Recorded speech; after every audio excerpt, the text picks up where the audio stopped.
നമ്മുടെ മാമാട്ടിക്കുട്ടി മാമനെയും അതുപോലെ തന്നെ അശ്വതി അച്ചു ചേച്ചിയെയും രക്ഷിക്കാൻ പുതിയൊരു രക്ഷകൻ അവതാര പിറവി എടുത്ത് വന്നിട്ടുണ്ട് ഗായ്സ്.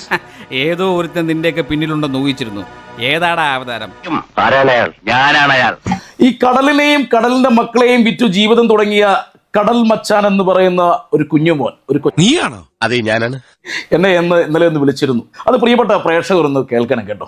ആയിക്കോട്ടെ, ഇന്ന് നമുക്ക് ഇവിടെ തന്നെ കൂടാ. എല്ലാം അറിഞ്ഞിട്ട് തന്നെ കാര്യം. സുരേഷ് സാറല്ലേ? സാറേ, ഇത് മുഖ്യമന്ത്രിയുടെ ഓഫീസിലാണ്. മുഖ്യമന്ത്രി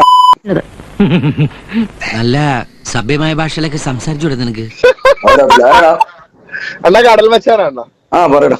ഓഹോ, താൻ മരിച്ചില്ലേ? വിളിച്ചത് മറ്റേ നമ്മുടെ അടൂരിലെ കേസില്ലേ, മറ്റേ ഒലീവിയയുടെ എന്തോ വീഡിയോ ചെയ്തിട്ടില്ല? മകേഷ്, ഗിരീഷ, സുരേഷേ വേണ്ട. അതെന്തുവായിരുന്നു സംഭവം? കൊച്ചു കള്ള ഒന്നും അറിഞ്ഞില്ലല്ലേ? എന്തോന്ന് നീ എന്നോടാണ് ചോദിക്കുന്നത്? അതല്ല ഉദ്ദേശം, ഞാൻ മാറി. അല്ല, അണ്ണൻ വീഡിയോ ഒന്നും ചെയ്തില്ല റിലേറ്റ് ചെയ്തിട്ട്. നീ എന്തിനാ വിളിച്ചെന്ന് പറ. നീ കൊഴയാതെ പറയാൻ വല്ലോണ്ടേ നേരെ പറ.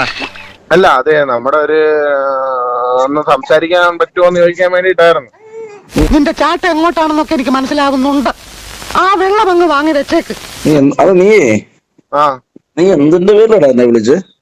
ഞാൻ നിങ്ങളിൽ നിന്ന് ഇത്രയും പ്രതീക്ഷിച്ചില്ല. ഞാൻ അണ്ണനുമായിട്ടുള്ള എന്റെ സൗഹൃദത്തിന്റെ നീ ഒന്നും പണയണ്ട. വിളിച്ചത് അതാ റൂട്ട് ശരിയല്ലോടാ മക്കളെ. അബദ്ധം പറ്റുമോ സാറേ?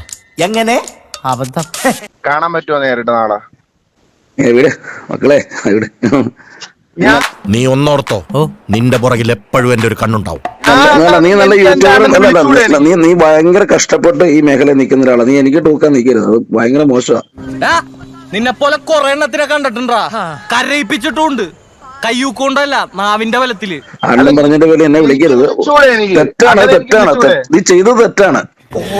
നീയൊക്കെ കൂടി എന്റെ അന്നം മുട്ടിക്കുവാടാ. എന്ത് മുട്ടിക്ക? അത് ചെയ്യാൻ പാടില്ല. നീ എന്നെ എന്നോട് അങ്ങനെ സംസാരിക്കുന്നത് വളരെ തെറ്റാണ്. അത് വളരെ നീ ഓർത്തു നോക്ക്. ഞാൻ പറഞ്ഞല്ലോ, ഒരു അബദ്ധം. അബദ്ധങ്ങളുടെ ഒരു ഘോഷയാത്ര തന്നെയാണല്ലോ നിന്റെ ജീവിതം. ഇങ്ങനെയുള്ള കാര്യങ്ങൾക്ക് ഇനി മേലെ വിളിക്കരുത്. കാരണം ഇനി കാണും നമ്മൾ നേരിട്ട് എന്തെങ്കിലുമൊക്കെ കണ്ടേക്കാം. അപ്പം ആ സ്നേഹം നിലനിൽക്കണ്ടേ? മേലിൽ ഇത് ആവർത്തിച്ച പിന്നെ ആവർത്തിക്കാൻ നീ ഉണ്ടാവില്ല. യൂട്യൂബും ഇതൊക്കെ നിൽക്കും. പക്ഷെ അതിനപ്പുറമൊക്കെ ഉള്ള കുറെ മനുഷ്യൻ ജീവിച്ചു കുറച്ച് കുറെ ചുറ്റുപാടുകളൊക്കെ ഉണ്ട്. അതിനൊക്കെ ഓർത്തുകൊണ്ട് കളിക്കുക. ശരി, ഞാൻ വെക്കുകയാണ്. ഓ എന്നെ കൊണ്ട് തോറ്റു. എന്താ രാമേന്ദ്ര പ്രശ്നം? പയ്യന്മാരെ കുറെ പരാതികൾ വന്നിട്ടുണ്ട്. നിന്റെ പേരിൽ ഒരു കംപ്ലൈന്റ് കേട്ടില്ല.